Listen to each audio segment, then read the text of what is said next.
गुरु प्यारी साध संगत जी, आप सभी को प्यार भरी राधा स्वामी जी। साध संगत जी, किसी ने भंडारे पर सेवा पेटी में भीड़ का फायदा उठाकर एक चिट्ठी के साथ कुछ ऐसा डाल दिया, और जब सेवा पेटी खुली तो चिट्ठी पढ़कर सबके होश उड़ गए जी, और बाबा जी को बड़ा एक्शन लेना पड़ गया जी। साध संगत जी, आइए अब मैं आपको किसी इंसान के द्वारा किए गए उस काम के बारे में बताता हूँ जी, जिसने सबको चक्कर में डाल दिया जी। सबके होश उड़ गए थे। साथ संगत जी, जब बाबा जी के भंडारे होते हैं तो उस समय जो संगत अपनी श्रद्धा से कुछ भी सेवा डेरे में देना चाहती है तो उनकी सुविधा के लिए पंडाल के बाहर सेवा पेटी रखी जाती है जी। संगत बड़ी खुशी से पेटी में अपने सामर्थ्य के अनुसार सेवा डाल देती है जी। भंडारों में बहुत भीड़ हो जाती है जी, और उस समय सत्संग पंडाल के जितने भी एग्जिट गेट होते हैं, हर गेट पर मिश्री के प्रसाद को दिया जाता है जी, और सभी एग्जिट गेट पर सेवा पेटी का भी प्रबंध किया जाता है जी। और उस समय संगत द्वारा डाली जाने वाली सेवा को सेवादार जल्दी जल्दी किसी छड़ी से पेटी के अंदर धकेलते रहते हैं जी। साथ संगत जी, इतनी भीड़ और इतनी जल्दबाजी में पता ही नहीं चलता कि कौन पेटी में क्या डाल रहा है। लेकिन आज आप एक ऐसी बात को सुनने जा रहे हैं कि बाबा जी को जब इस बारे में बताया गया तो बाबा जी ने इतनी बड़ी बात कह दी कि सब देखते ही रह गए। साथ संगत जी, एक भंडारे पर डेरे पहुंची एक बूढ़ी अम्मा ने सेवा पेटी में चिट्ठी के साथ साथ कुछ ऐसा डाल दिया कि जब सेवा पेटी खुली तो उसको देखकर सेवादारों को चक्कर आ गया, और यह बात घूमते घूमते बाबा जी तक भी पहुंच गई थी। और जब उस चीज को और चिट्ठी को बाबा जी को दिखाया गया तो बाबा जी ने एक एक्शन लिया और सेवादारों को बहुत बड़ी सीख देने वाली बात समझाई। साथ संगत जी, जिस बूढ़ी अम्मा के बारे में मैं आपको बताने जा रहा हूँ, ये एकदम अकेली रहती थी और हरियाणा के छोटे से शहर फतेहाबाद की रहने वाली है। अम्मा ने बड़े महाराज जी से नामदान लिया हुआ था, और इनकी एक ही बेटी है जिसकी शादी विदेश में हो रखी थी। पति का देहांत हुए बहुत साल हो गए, और पति के देहांत के बाद बेटी और दामाद ने बहुत समझाया कि वह भी उनके साथ विदेश में ही चलकर रहे। वहाँ फतेहाबाद में इस उम्र में अकेले रहना ठीक नहीं होगा, तो अम्मा हर बार कह देती कि मैं अकेली कहाँ हूँ, मेरे सतगुरु हर समय मेरे साथ है, इसलिए आप दोनों मेरी चिंता ना करो। और जब से मैं शादी कर यहाँ फतेहाबाद आई थी, तब से लेकर आज 50 साल से भी ज़्यादा हो गए, और मैं अपने उसी घर में रह रही हूँ। इस घर से और यहाँ की गलियों से मेरी बहुत सारी यादें जुड़ी हुई हैं, इसलिए मैं अपने आखिरी दिन तक अपने पति के इस घर में ही रहना चाहती हूँ। तो अम्मा की जिद पर बेटी और दामाद ने भी उन्हें बार बार विदेश चलने के लिए कहना बंद कर दिया था। साल डेढ़ साल में बेटी और दामाद एक बार फतेहाबाद आ जाते और 4-5 दिन रहकर फिर से वापस लौट जाते थे। अम्मा ने घर की पहली मंजिल पर बड़ा कमरा किराए पर दे रखा था, और बुढ़ापा पेंशन सरकार देती है, जिससे अम्मा का बहुत अच्छा गुजारा हो जाता है। लेकिन साथ संगत जी, अम्मा के साथ कुछ ऐसा होने वाला था कि अम्मा बहुत ही परेशान हो गई थी।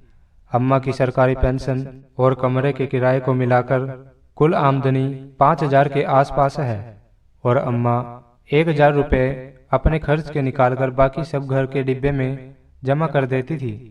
परमार्थ में तो कहा गया है कि कमाई का 10% हिस्सा नेक कामों में लगाना चाहिए, लेकिन यहाँ अम्मा ने शायद इसका उल्टा ही सुन लिया था जी। अम्मा 10% खुद रखती और 90% जमा कर देती। अम्मा के पास जब 10-11 महीने के बाद पैसे इकट्ठे हो गए तो अम्मा ने पैसे डिब्बे में से निकाले और डेरे में भंडारे के लिए घर से निकल पड़ी।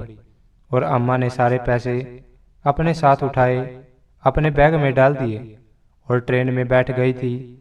सफ़र लंबा था और अम्मा अकेली थी।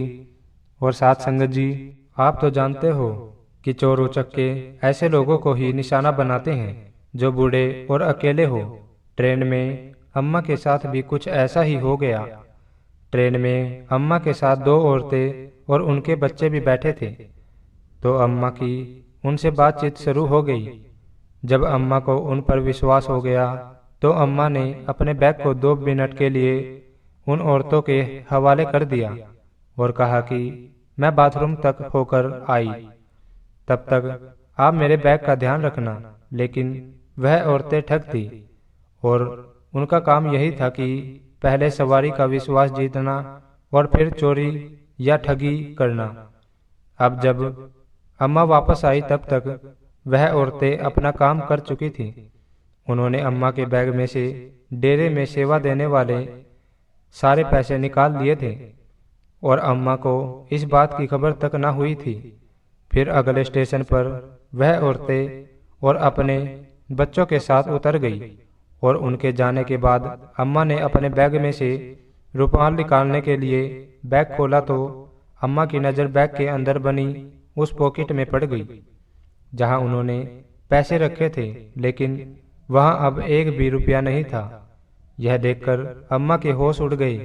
अम्मा बहुत परेशान हो गई। वहां ट्रेन में बैठे दूसरे लोगों को भी इस बारे में बताया, लेकिन सबने कह दिया कि हमें नहीं पता कि वह औरतें कौन थी।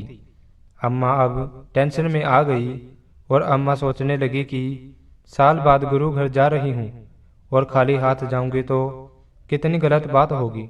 लेकिन अब अम्मा क्या कर सकती थी।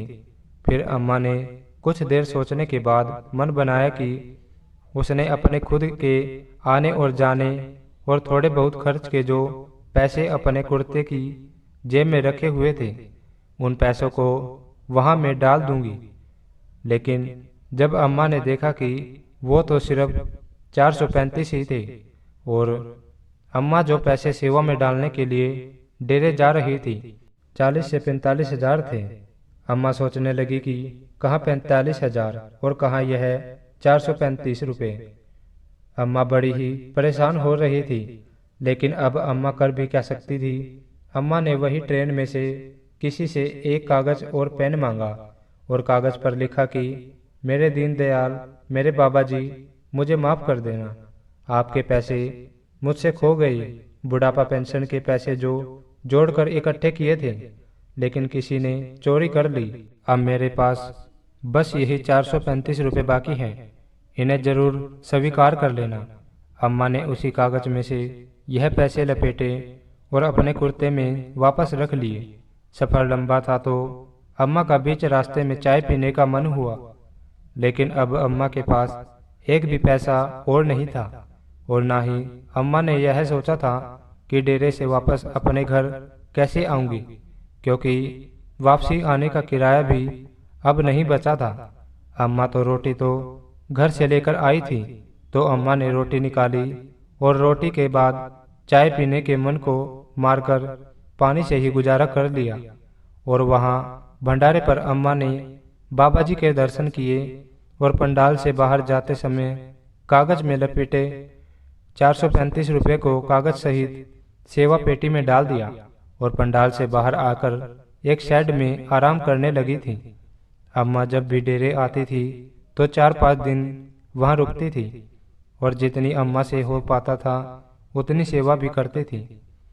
इधर जब भंडारे के बाद सेवादारों ने सेवा पेटियां खोली तो बहुत सारे सेवादार सेवा में आए पैसों की गिनती करने लगे। और जब एक सेवादार गिनती कर रहा था तो उनके हाथ में कागज लिपटे वही पैसे आए। उन्होंने कागज खोला तो उसमें 100 के 4 नोट, 10 के 3 नोट और 5 का एक सिक्का था। सेवादार की नज़र उस कागज पर पड़ी। सेवादार ने देखा कि उस पर कुछ लिखा हुआ है। सेवादार ने जब उसको पढ़ा तो सेवादार की आंखें भर आई और दूसरे सेवादारों को जब दिखाया तो सब उस कागज को पढ़कर हैरान हो रहे थे। सब सोच रहे थे कि सेवा डालने का ऐसा भाव हमने कभी नहीं देखा। जब यह बात बाबा जी तक पहुंची तो बाबा जी ने उन रुपयों को हाथ में लेकर एक बहुत बड़ी बात कही थी। बाबा जी, कहने लगे कि बड़े महाराज जी के समय में एक बुजुर्ग अम्मा ने 1 रुपया अर्पित किया था और महाराज जी ने उस समय कहा था कि इन सारे पैसों में से सबसे ज़्यादा मुझे इस 1 रुपये की ज़रूरत है, क्योंकि इस 1 रुपये में डालने वाले में सेवा डालने का वह भाव छुपा हुआ है जो हर किसी में नहीं होता। बाबा जी ने कहा, मालिक को संगत के पैसे से नहीं, संगत के भाव से खुशी मिलती है। बाबा जी अब इतना तो जान चुके थे कि जिस बीवी ने रुपये 435 सेवा में डाल दिए हैं तो उस अम्मा के पास अपने घर वापस जाने तक के भी पैसे अब नहीं बचे होंगे।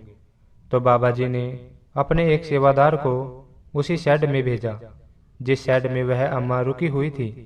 सेवादार ने वहां जाकर यह नहीं बताया कि उसको बाबा जी ने भेजा है, क्योंकि बाबा जी ने उसको ऐसा बताने से मना किया था। सेवादार ने वहां अम्मा के सामने खुद को संगत बताया और वहां जाकर शेड में बैठी संगत से जानबूझकर पूछने लगा कि जी मेरे पास बड़ी गाड़ी है और मैं फतेहाबाद से हूँ, मेरी गाड़ी में एक सीट खाली है, तो मैंने सोचा कि संगत की सेवा ही क्यों न कर दूं। अगर संगत में से कोई अकेला है और फतेहाबाद जाना चाहता है तो कल सुबह मैं गाड़ी लेकर यहाँ से निकलूँगा। जब अम्मा ने यह आवाज़ सुनी तो अम्मा ने उस सेवादार को अपने पास आने को कहा। अम्मा कहने लगी कि बेटा मैं भी फतेहाबाद से ही हूँ। सेवादार तो पहले से ही सब जानता था, क्योंकि बाबा जी ने उसको पहले ही बता दिया था। और सेवादार अगर सीधा उस अम्मा के पास जाता तो अम्मा को हैरानी हो जाती कि इसको कैसे पता कि मैं फतेहाबाद से आई हूँ। इसलिए सेवादार ने अम्मा के आसपास बैठी संगत के बीच जोर से आवाज़ लगाकर वह बात पूछी। तो अम्मा कहने लगी कि मैं तेरे साथ चल पड़ूंगी। तो सेवादार कहने लगा, ठीक है माता जी, आप कल सुबह 6 बजे गाड़ी के पास पहुंच जाना। साथ संगत जी, बाबा जी ने उस गाड़ी को स्पेशल उस अम्मा के लिए चलाया और बीच रास्ते में उतरने वाली संगत भी उस गाड़ी में बैठ गई। रास्ते में सेवादार ने चुपके से अम्मा के बैग में कुछ पैसे भी डाल दिए, जिससे कि अम्मा जब फतेहाबाद अपने घर पहुंच जाए तो उसको कोई परेशानी ना हो। सेवादार ने उस गाड़ी में बैठी दूसरी संगत को और अम्मा को उनके घर छोड़ दिया और वापस लौट आया। साथ संगत जी, हम कई बार सोचकर बैठ जाते हैं कि बाबा जी को शायद हमारी कोई परवाह ही नहीं है और हम हमेशा गलत सोचते हैं। जैसे एक माता पिता को अपने बच्चों की बहुत चिंता, बहुत परवाह होती है, बिल्कुल वैसे ही बाबा जी सारी संगत के माता और पिता हैं। फर्क सिर्फ इतना है कि हमारे माता पिता का किया हम देख सकते हैं, लेकिन बाबा जी अपनी संगत के लिए बहुत कुछ करने के बाद भी अपना नाम कभी आगे नहीं आने देते। और गुरुओं की इतनी अच्छी और बड़ी सोच के बाद भी कुछ ऐसे लोग दुनिया में हैं जो ना जाने गुरुओं के लिए अपने मन में कितना जहर लिए घूमते हैं। साथ संगत जी, अब मैं आपको एक और बात के बारे में बताता हूँ जी। इस दुनिया में हर तरह के लोग होते हैं। आज ऐसे ही कुछ लोगों की मानसिकता के बारे में मैं आपको बताने जा रहा हूँ जी, जो अक्सर परमार्थी वीडियो पर कमेंट करते रहते हैं और इस तरह की मानसिकता वाले लोग संगत के साथ बहस करते हुए भी आपको मिल जाए। उनका काम होता है गुरुओं की हर हाल में बुराई करना। उन लोगों से मेरी अपील है कि अगर उनके लिए गुरु कुछ नहीं है तो वह गुरु को एक आम इंसान समझ सकते हैं। यह उनकी अपनी चॉइस है, लेकिन गुरुओं की बुराई करके वह अपनी नेगेटिव मानसिकता का परिचय करवाते हैं। बाबा जी से एक लड़की ने एक दिन सवाल पूछा था कि बाबा जी, मेरे कुछ जान पहचान वाले आपको बहुत भला बुरा कहते हैं। तो बाबा जी ने उस लड़की को समझाया था कि बेटा, मुझे गलत कहते हैं ना, तो तुझे क्यों बुरा लगता है। लड़की का जवाब था कि बाबा जी, जब कोई मेरे बाप को बुरा कहेगा तो मुझे तो बुरा लगेगा ना। इस बात पर बाबा जी ने समझाया था कि बेटा, जब वह बुरा कहते हैं तो आप रिएक्ट करते हो और आपके रिएक्ट करने से उसको खुशी मिलती है। जब आप उनके बोलने से रिएक्ट करना छोड़ देंगे तो वह अपने आप चुप हो जाएंगे। साथ संगत जी, कुछ महीने पहले तब जब कोई बाबा जी के बारे में लिखता था तो मुझे भी बुरा लगता था, लेकिन बाबा जी के इस जवाब को सुनकर मैंने ऐसे लोगों के कमेंट को इग्नोर करना शुरू कर दिया, क्योंकि ऐसे लोगों को जवाब देकर हम खुद अपने ऊपर कर्मों का बोझ बढ़ा लेते हैं। और ऐसे लोग नेगेटिव कमेंट इसलिए करते हैं कि जिससे कि उस कमेंट को पढ़कर दूसरी संगत भी विचलित हो सके। लेकिन वह लोग यह नहीं जानते कि सोशल मीडिया पर एक स्पेशल सुविधा होती है जो क्रिएटर उस सुविधा को यूज करते हैं। उनके वीडियो पर आने वाले नेगेटिव कमेंट अपने आप ही पोस्ट होते ही गायब हो जाते हैं और उसको संगत में से कोई दूसरा नहीं पढ़ सकता। इसलिए ऐसी मानसिकता वाले लोग नेगेटिव बातें लिखकर अपना टाइम व्यर्थ न करें। साथ संगत जी, इसी के साथ मैं आपसे विदा लेता हूँ। मिलते हैं एक और नई वीडियो के साथ। वीडियो को ज़्यादा से ज़्यादा शेयर जरूर कीजिए जी। कमेंट में राधा स्वामी लिखकर अपने शहर का नाम जरूर से लिख देना जी, जिससे कि हमें पता चल सके कि बाबा जी की संगत शहर के किस किस कोने से हमारी वीडियो देख रही है जी। और आप हमारे चैनल पर नए हो तो वीडियो को लाइक करके चैनल को सब्सक्राइब जरूर कर देना जी। मिलते हैं एक और नई वीडियो के साथ। तब तक के लिए आप सभी को प्यार भरी राधा स्वामी जी।